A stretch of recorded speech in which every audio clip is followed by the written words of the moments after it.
The Wonderful Wizard of Oz, Chapter 7, The Journey to the Great Oz. They were obliged to camp out that night under a large tree in the forest, for there were no houses near. The tree made a good, thick covering to protect them from the dew, and the Tin Woodman chopped a great pile of wood with his axe, and Dorothy built a splendid fire that warmed her and made her feel less lonely. She and Toto ate the last of their bread, and now she did not know what they would do for breakfast. "If you wish," said the Lion, "I will go in the forest and kill a deer for you. You can roast it by the fire, since your tastes are so peculiar that you prefer cooked food, and then you will have a very good breakfast." "Don't, please don't," begged the Tin Woodman. "I should certainly weep if you killed a poor deer, and then my jaws would rust again." But the Lion went away into the forest and found his own supper, and no one ever knew what it was, for he didn't mention it. And the Scarecrow found a full tree of nuts, and filled Dorothy's basket with them, so that she would not go hungry for a long time. She thought this was very kind and thoughtful of the Scarecrow, but she laughed heartily at the awkward way in which the poor creature picked up the nuts. His padded hands were so clumsy and the nuts were so small that he dropped almost as many as he put in the basket. But the Scarecrow did not mind how long it took him to fill the basket, for it enabled him to keep away from the fire, as he feared a spark might get into his straw and burn him up. So he kept a good distance away from the flames, and only came near to cover Dorothy with dry leaves when she lay down to sleep. These kept her very snug and warm, and she slept soundly until morning. When it was daylight, the girl bathed her face in a little rippling brook, and soon after they all started toward the Emerald City. This was to be an eventful day for the travelers. They had hardly been walking an hour when they saw before them a great ditch that crossed the road and divided the forest as far as they could see on either side. It was a very wide ditch, and when they crept up to the edge and looked into it, they could see it was also very deep, and there were many big, jagged rocks at the bottom. The sides were so steep that none of them would climb down, and for a moment it seemed that their journey must end. "What shall we do?" asked Dorothy despairingly.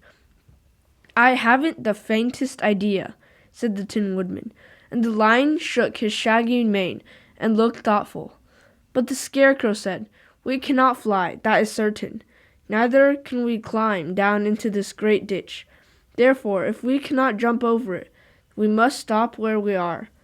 "I think I could jump over it," said the Cowardly Lion, after measuring the distance carefully in his mind. "Then we are all right," answered the Scarecrow, "for you can carry us all over on your back, one at a time." "Well, I'll try," said the Lion. "Who will go first?" "I will," declared the Scarecrow, "for if you found that you could not jump over the gulf, Dorothy would be killed, or the Tin Woodman badly dented on the rocks below. But if I'm on your back, it would not matter so much, for the fall would not hurt me at all." "I'm terribly afraid of falling myself," said the Cowardly Lion, "but I suppose there is nothing to do but try. So get on my back, and we will make the attempt." The Scarecrow sat upon the Lion's back, and the big beast walked to the edge of the gulf and crouched down. "Why don't you run and jump?" asked the Scarecrow. "Because that isn't the way we lions do these things," he replied. Then gave a great spring. He shot through the air and landed safely on the other side. They were all greatly pleased to see how easily he did it, and after the Scarecrow had got down from his back, the Lion sprang across the ditch again. Dorothy thought she would go next, so she took Toto in her arms and climbed on the Lion's back, holding tightly to his mane with one hand. The next moment it seemed as if she were flying through the air, and then before she had time to think about it, she was safe on the other side. The Lion went back a third time and got the Tin Woodman, and they all sat down for a few moments to give the beast a chance to rest, for his great leaps had made his breath short, and he panted like a big dog that had been running for too long. They found the forest very thick on this side, and it looked dark and gloomy. After the line had rested, they started along the road of yellow bricks, silently wondering, each in his own mind, if ever they would come to an end of the woods and reach the bright sunshine again.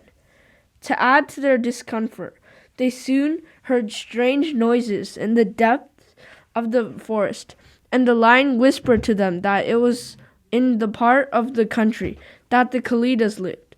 "What are the Kalidas?" asked the girl. They are monstrous beasts, like bodies like bears and heads like tigers," replied the lion, "and with claws so long and sharp that they could tear me in two as easily as I could kill Toto. I'm terribly afraid of the Kalidas." "I'm not surprised that you are. They must be dreadful beasts." The lion was about to reply when suddenly they came to another gulf across the road. But this one was so broad and deep that the lion knew at once he could not leap across it. So they sat to consider what they should do, and after serious thought, the Scarecrow said, "Here's the great tree standing close to the ditch. If the Tin Woodman can chop it down so that it would fall to the other side, we can walk across it easily." "That is a first-rate idea," said the lion. "One would almost suspect you had brains in your head instead of straw." The woodman set to work at once, and so sharp was his axe that the tree was soon chopped nearly through. Then the lion put his strong front legs against the tree and pushed it with all his might, and slowly the big tree tipped and fell with a crash across the ditch, with its top branches on the other side. They had just started to cross this queer bridge when a sharp growl made them all look up, and to their horror they saw running toward them two great beasts with bodies like bears and heads like tigers. "They are Kalidas," said the Cowardly Lion, beginning to tremble. "Quick!" cried the Scarecrow. "Let us cross over." So Dorothy went first, holding Toto in her arms, and the Tin Woodman followed, and the Scarecrow came next. The lion, although he was certainly afraid, turned to the Kalidas, and then he gave so loud and terrible of a roar that Dorothy screamed, and the Scarecrow fell backward, while even the fierce beast stopped short and looked at him straight in surprise.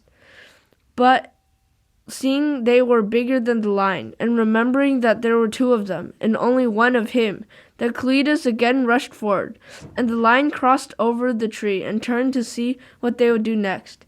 Without stopping an instant, the fierce beasts also began to cross the tree, and the lion said to Dorothy, "We are lost, for they will surely tear us to pieces with their sharp claws. But stand close behind me, and I'll fight them as long as I am alive." "Wait a minute," said Scarecrow. He had been thinking about what best to be done, and now he asked the woodman to chop away the end of the tree that rested on their side of the ditch. The Tin Woodman began to use his axe at once, and just like the two Kalidas were nearly across, the tree fell with a crash into the gulf, carrying the ugly, snarling brutes with it, and both were dashed to pieces on the sharp rocks at the bottom. "Well," said the Cowardly Lion, drawing a long breath of relief, "I see we are going to live a little while longer, and I'm glad of it, for it must be a very uncomfortable thing not to be alive. Those creatures frightened me so badly that my heart is beating yet."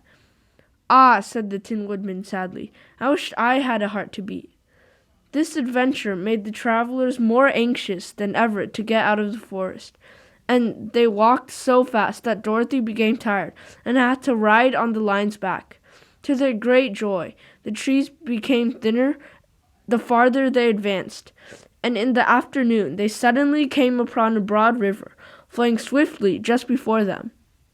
On the other side of the water, they could see the road of yellow brick running through a beautiful country, with green meadows dotted with bright flowers, and all the road bordered with trees hanging full of delicious fruits.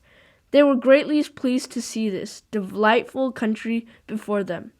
"How shall we cross the river?" "That is easily done," replied the Scarecrow. "The Tin Woodman must build us a raft so we can float to the other side." So the woodman took his axe and began to chop down small trees to make a raft, And while he was busy at this, the Scarecrow found the riverbank a full tree of fine fruit. This pleased Dorothy, who had been eating nothing but nuts all day, and she made a hearty meal of the ripe fruit. But it takes time to make a raft, even when one is as industrious and untiring as the Tin Woodman. And when night came, the work was not done, so they found a cozy place under the trees, where they slept well until the morning.